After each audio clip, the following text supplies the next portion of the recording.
ఇచ్చిన గ్యారంటీలు అమలు చేసే వరకు కాంగ్రెస్ పార్టీని నిలదీస్తామని బీజేపీ రాష్ట్ర అధ్యక్షుడు జి కిషన్ రెడ్డి అన్నారు. గ్రాడ్యుయేట్స్ ఎన్నికల్లో అభ్యర్థి పోటీ చేయడం పార్టీయే పోటీ చేస్తుందని కిషన్ రెడ్డి అన్నారు. స్థానిక సంస్థల ఎన్నికలకు బీజేపీ శ్రేణులు సంసిద్ధం కావాలని ఆయన పిలుపునిచ్చారు. క్షేత్రస్థాయిలో బీజేపీ పటిష్టంగా ఉందని అన్నారు. స్థానిక ఎన్నికల్లో కూడా సత్తా చాటాలని కిషన్ రెడ్డి పేర్కొన్నారు. మరి సెలవు తీసుకుంటున్నాను. కొంత ఎవరైతే ఆహ్వానితులు వారు ఉంటే మిగతా సంస్థాగత విషయాలు మాట్లాడతారు. కాబట్టి అందరికీ మరొకసారి ఇటీవల జరిగినటువంటి పార్లమెంట్ ఎన్నికల్లో కార్యకర్తలు చాలా కష్టపడి పనిచేశారు.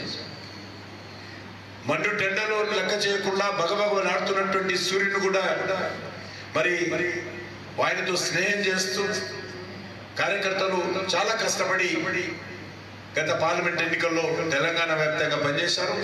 ప్రతి కార్యకర్తకు నేను శిరస్సు వంచి నమస్కరిస్తూ మరి వచ్చేటువంటి ఈ యొక్క గ్రాడ్యుయేట్స్ కాన్స్టిట్యున్సీలో కూడా మంచి మరి మెజార్టీతో మన పార్టీ గెలవాలని చెప్పి మీ అందరిని కోరుకుంటూ మరి అందరం కూడా ఈ రోజు నుంచి 27 సాయంకాలము మన పోలింగ్ బూతుల్లో మన గ్రామాలలో ఉన్నటువంటి ఓటర్లందరినీ పోలింగ్ చేయించుకొని బాక్సులు సీల్ అయ్యేంత వరకు కూడా పూర్తి సమయం ఇచ్చి ఈ నెల 27 వరకు పనిచేయాల్సిందిగా కోరుకుంటూ సెలవు తీసుకుంటున్నాను.